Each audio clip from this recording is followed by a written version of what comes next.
Hi, my name is Monica Bartwell, and I'm a student at the University of South Florida, and today I'm going to be doing a physical exam. Alicia, is it okay if I do a head-to-toe assessment on you? Yes. All right, and before Alicia entered the examination room, her height and weight and her vital signs were obtained, and her distance vision was assessed via the Snellen chart. We're going to begin this assessment by looking at Alicia's overall general appearance, just watching her walk in, making sure she didn't have any physical deformities, just looking and seeing if she's dressed appropriately for this examination, and looking at her mood, if she's pleasant, which she is. I'm going to be looking at your skin and just looking for the texture and palpating, feeling for the temperature, which she's normal. Maybe looking at her nails and her fingers, making sure there's no cyanosis and her capillary refill is immediate. And I'm going to be doing this all the way down both legs and both arms, looking for any edema and just making sure that her skin is nice and warm and her capillary refills are nice in her toes as well. Next, I'm just going to look at her overall head and her face. I'm going to be just looking at her symmetry, making sure that her eyes are even with her ears and her hair is evenly distributed. I'm going to be palpating her scalp and making sure that there's no lesions or masses.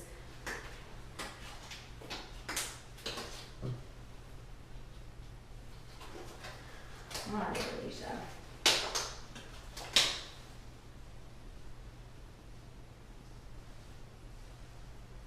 And I don't feel anything, and it's good just to look behind because sometimes there can be lesions back there that can get easily missed. All right. Alicia, I'm just going to get you to do a few facial movements for me, and I'm going to test your cranial nerve number 5, which is the trigeminal. So I'm going to get you to just do a big smile for me and a frown. And open your eyes really big and close them really tight. Good. And that was actually cranial nerve number 7. And number 5 is going to be your motor and sensor. And I want you to open your mouth and close it. Good. And I'm just assessing her T&J joint, just listening for any clicks, making sure that it's freely movable. And also on cranial nerve number 5, it's a sensation cranial nerve. So I would have a cotton swab. Sorry. And I just want you to close your eyes, and I want you to tell me where my cotton ball is swiping across. Forehead, cheek, chin. Good. All right, and that is our number 5, our cranial. And then I'm going to move my assessment and palpate your temporals and your masseter. All right, and I'm going to palpate your sinuses, your frontal sinuses, and I want you to tell me if there's any pain or tenderness. No. And her maxillary sinuses. Okay, good. Next, I'm going to look at her eyelids and her eyelashes and make sure that they're still symmetrical and even the hair is evenly distributed. I'm going to look at her sclera and her conjunctiva, making sure there's no redness or drainage in both eyes. All right. And also on the eyes, I'm going to check for cranial nerve number 2, which is the optic nerve. And we're going to do this by doing what's called a confrontation test. Alicia, I want you to tell me whenever you can see my fingers come into your peripheral vision. Now. Now. Now. Good. All right. So via the Snellen chart and the confrontation test, she has an intact cranial nerve number 2. And number 3 is the ocular motor. And we're just going to be looking at the pupils and checking the shape and size and making sure that she is round and reactive to light and that her eyes are nice to accommodation. Just follow my fingers. Good. And you're just going to watch for pupil constriction. Next, I'm going to take my pen light and I want you to just look straight, focus your eyes on one spot on the wall. And I'm going to make sure that her eyes are constricting to the light. Good. And now I'm going to check for consensual constriction, which is whenever I shine it on her right eye, her left eye constricts. And when I shine it on her left eye, her right eye is constricting, which is consensual constriction. And that would be our ocular motor number 3. Next, we're going to check your 6 cardinal movements of gaze in your eyes, which is the extraocular movements. So I want you to just follow my fingers again to the medial, upward, downward, back to the middle, up and down. And upward would be the trochlear nerve, which is number 4. And number 6 would be the abducens, which would be the lateral aspects of her extraocular movements. We would also take an ophthalmoscope and look at the internal structures of her eye, looking at the optic nerve and the optic disc. But we'll do that for another exam. Next, we're going to just look at your ears, noting the symmetry. If it's midline, even with the eyes, the top of the earlids should be just even with the eyes. And I'm just going to be looking for any drainage. I'm going to palpate the auricle. Alicia, I want you to take your finger and put it up to your tragus and tap really fast. And I want you to repeat a word that I'm going to say. Apple. Good. And that's what's called the whisper test, and that would be assessing cranial nerve number 8, which is the acoustic nerve, which was intact. All right, next we're going to go to the nose. We would also, on our ears, assess with the otoscope. We would assess the tympanic membrane, making sure that it's white and pearly. We don't want to see any redness or inflammation or any drainage. And cranial nerve number 1 would be assessed by the nose by doing olfactory. You can take your finger and put it over one side of your nostril, blow out. All right, and do it to the other. Good. We're just checking for patency. And the olfactory nerve is not really done in the clinical setting, but we could take a cinnamon or lavender or some kind of smell and just assess your smell and make sure that your smell is intact. Next, I'm just going to look at your mouth, looking at the color, making sure there's no cyanosis, and I'm going to palpate inside your buccal mucosa. All right. Just going to be making sure that there's no inflammation, making sure there's no lesions, just looking for the cleanliness. Good, and lift your tongue up for me. Good, and there's no lesions, because sometimes lesions can hide under the tongue. And now stick your tongue out for me, and to the right, and to the left. Good, and her uvula is midline. This would also be a sign of an intact cranial nerve number 12, which is the hypoglossal.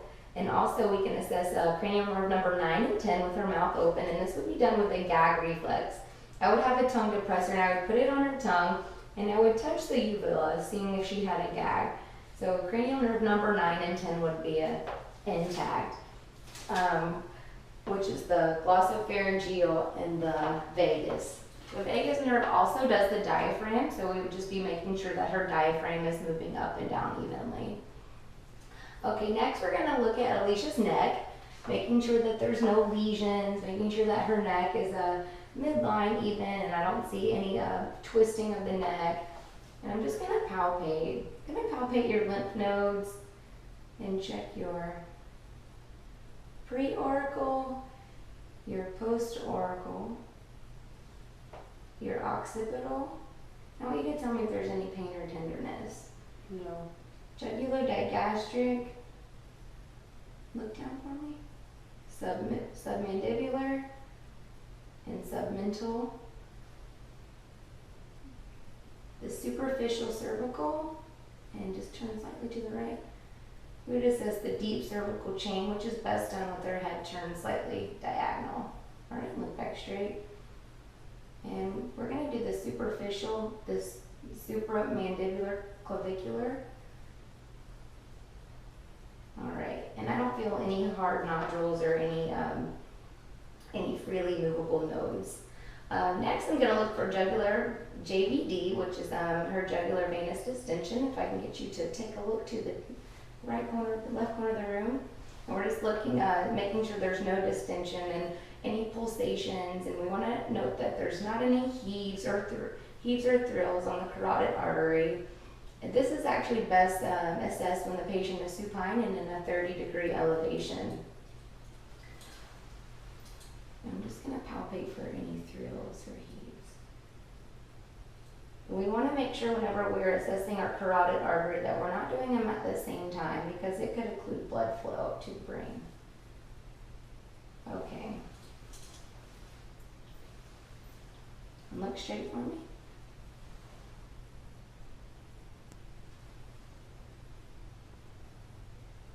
Good. And a bruit would just be a turbulent sound of the blood flow. Next, we're going to be looking at her trachea, making sure that it is midline. I'm going to palpate her trachea. And then I'm going to attempt to palpate the thyroid gland, which is behind the trachea. I'm going to move it slightly to the right and to the left. And I can't palpate any thyroid gland, which is a normal finding. I'm going to move my assessment now to the lungs. I'm just going to be looking at her respirations, making sure that her depth, her rate, and just her effort, making sure there's no accessory use of any other muscles, and she appears to be in no respiratory distress and no short of breath. All right, next I'm just going to, actually, Alicia, do you mind taking your shirt off for this? Good. All right, just going to palpate. Good. All right, I'm going to percuss both sides.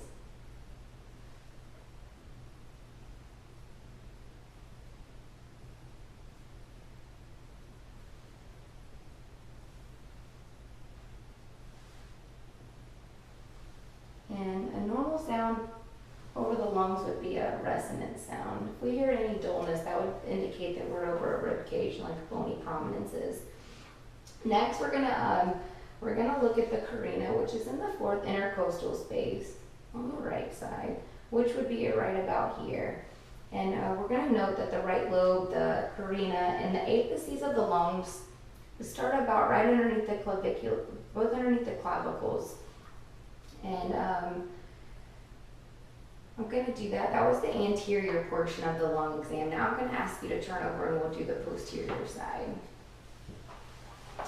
And while you're this way, I'm just going to auscultate for any adventitious sounds on the front too. Good. Deep breath.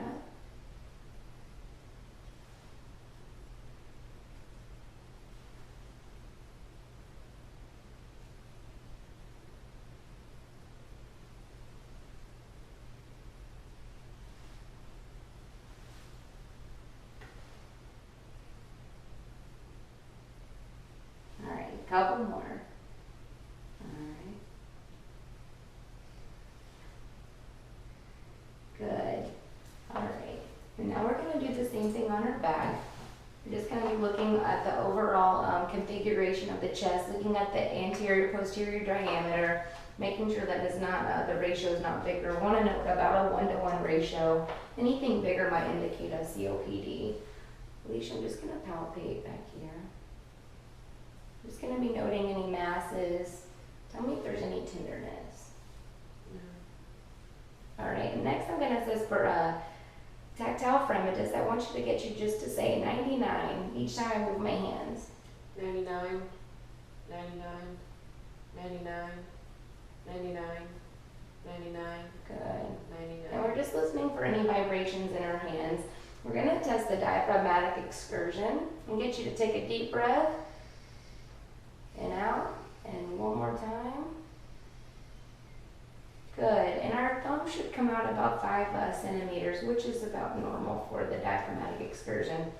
We could also percuss, and we want to note that anytime we don't hear resonance anymore, and the minute we hear dullness, we want to note that, and there should be about a 5 centimeter difference whenever we're measuring the percussion on the back.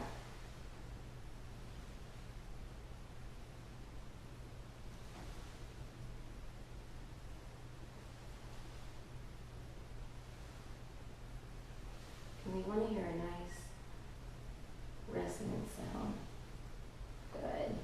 And then I'm just going to auscultate for any adventitious lung sounds. Take a deep breath. Good. All right, we're going to do the same thing all the way down the back side of her lungs. And then we're going to listen on her lateral aspects of her lungs as well. Good. Deep breath. Very good. All right, and you can turn back to the front.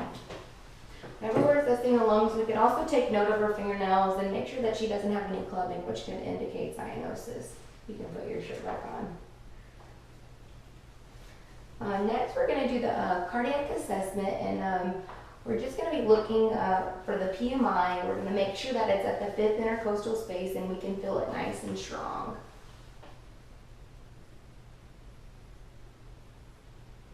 Good, and if we felt it anywhere else, like about the xiphoid process or the epigastric area, we might indicate that the patient has left ventricular hypertrophy.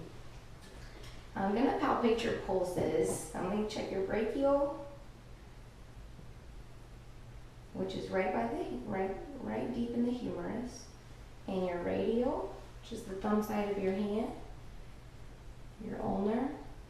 And we would do this to both sides. And while we're assessing the cardiac system, we also want to know any edema. And this is the dorsalis pedis and the posterior tibialis, and they're nice and strong and regular. Okay, you can put your foot down. All right, and whenever we're doing our cardiac assessment, we want to listen with the bell of our stethoscope as well as the diaphragm. Just sit right here.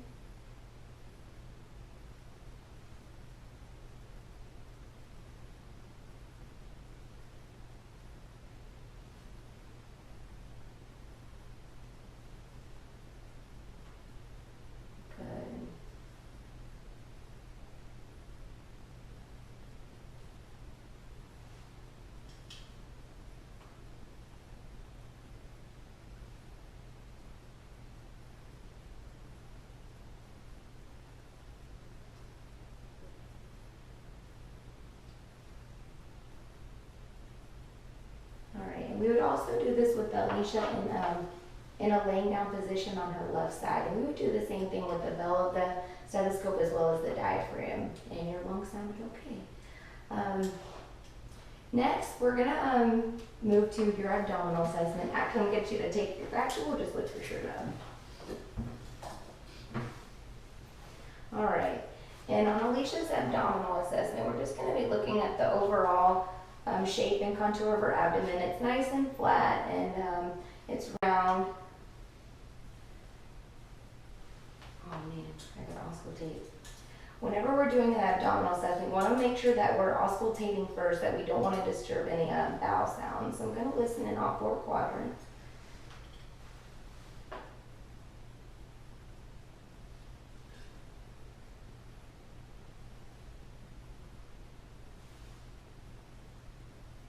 Whenever we're listening to that, we also want to listen to the iliac arteries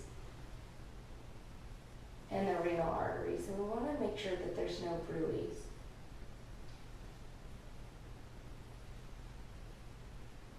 And we would also palpate Alicia's femoral arteries on both sides of her legs.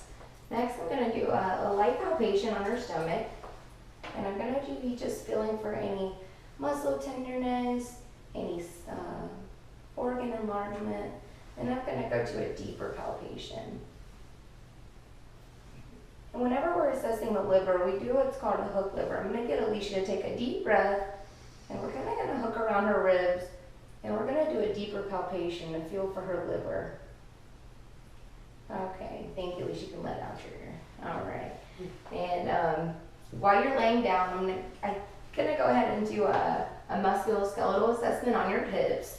So if you can get you to stick your right foot straight out and lift it up and down, and put your heel up on the table, and take your knee and pull it towards your other knee and out to the side, and put your leg back straight and move it out laterally and back in. And we're going to do that same thing but against resistance. Lift it up. Good. And now down. Good. And now bring your knee up. Good. And now push out.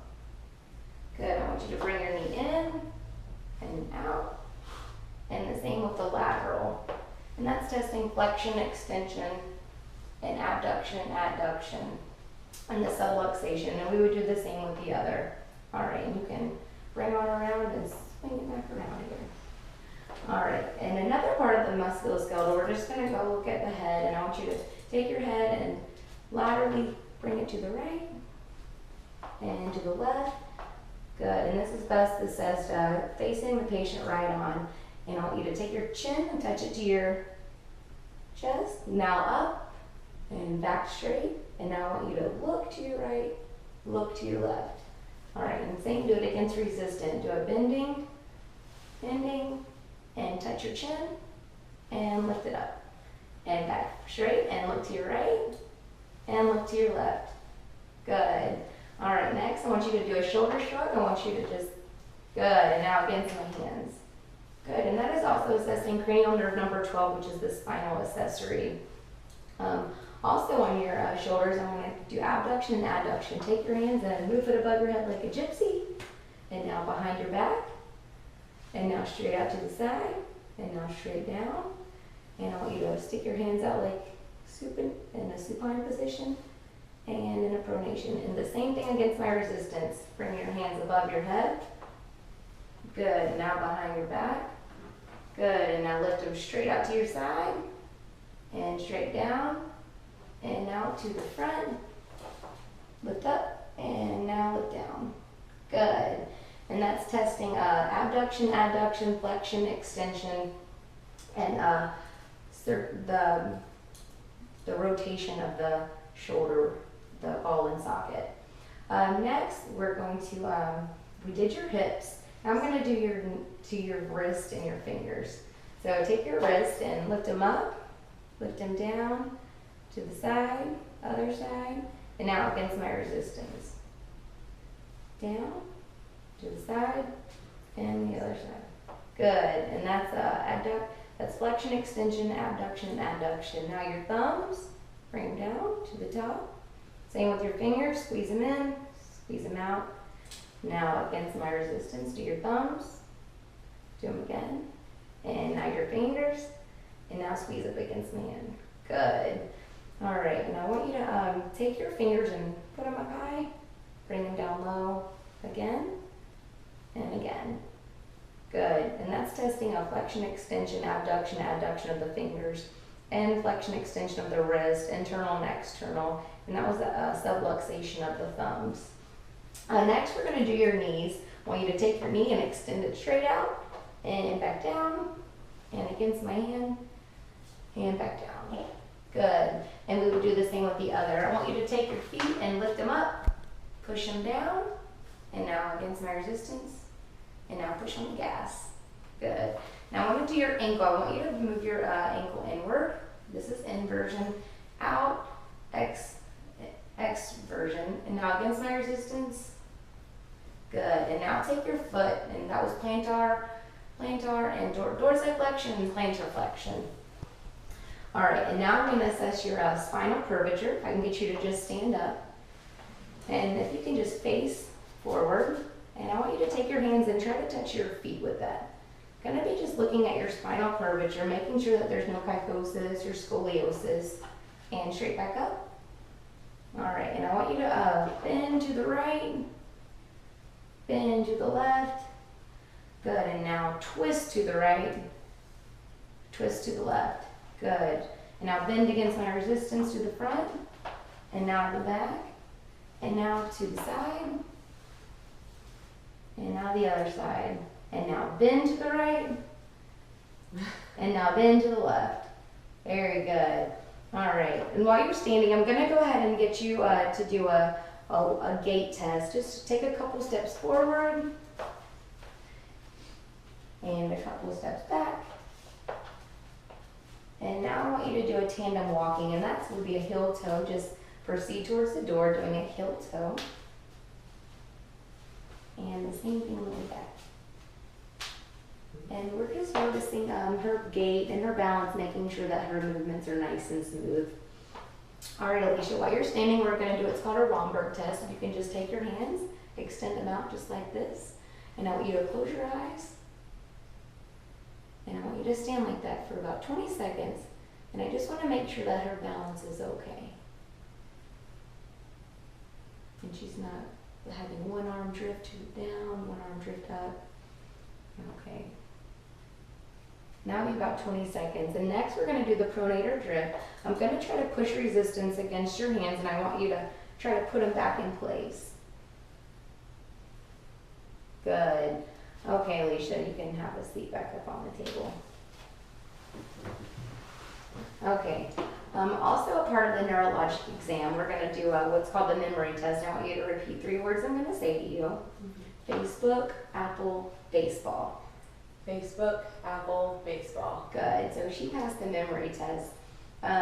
Another part of the neurological test is gonna be, I want you to gonna be touching your nose with your fingers. If you can just extend your fingers way out and point them.